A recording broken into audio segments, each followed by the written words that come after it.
All right, it's time to take out the muffler, okay? So what you'll notice is the whole exhaust system is fairly available, right? But let's not go super crazy. Normally, well, you have one of two options. You either try to take the muffler out without taking out the bumper, or you take it out with the bumper, with removing the bumper, right? So luckily for me, I was in the midst of doing all the stuff and I removed the bumper anyway, which makes it a lot easier for me, believe it or not. But before we do anything, the first things first is you got to remove this elbow, right?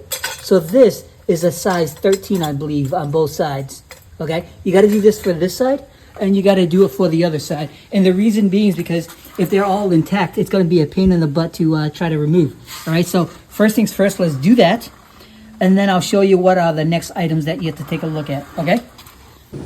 Okay, so now that you've got both of these already out, so I got the other side out, this side out, the next thing you have to worry about is there's a screw, two screws right over here on both sides.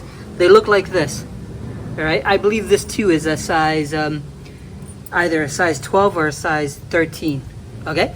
So you take those two out, both sides, so the only thing you have to worry about left,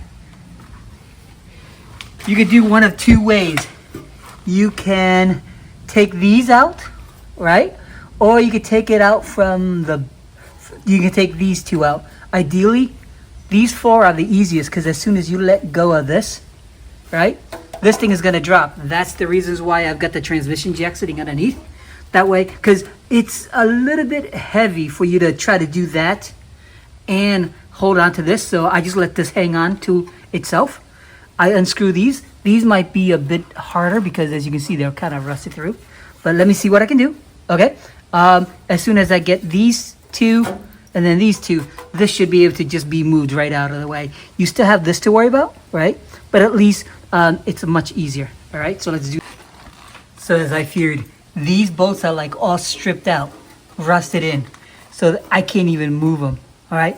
Instead, I remove these instead, okay? These are size 13. In back, there's size 13 as well, right? So you have to hold one side and then, unscrew the other side. It doesn't require much effort, but as you can see, as soon as I were to lower this down, this will all come out because it's just hanging on to this right now. Okay, so I'm gonna lower it, but I'm probably not gonna record it and lower because I don't want this to drop and get wrecked, okay? Okay, there you have it.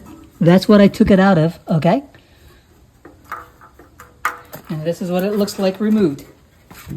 So overall, the task is not really a hard work. It's just A, it's a little heavy, and B, getting your fingers behind to try to get to the bolts is a little harder. Likewise, this is pretty rusty, so it took a little bit of effort to remove as well. But as you can see, I've already gotten that out. So the next piece, of course, is to remove this pipe, and then of course the resonator, right, or the catalytic converter all the way into the engine itself. But at least you get to see this removed.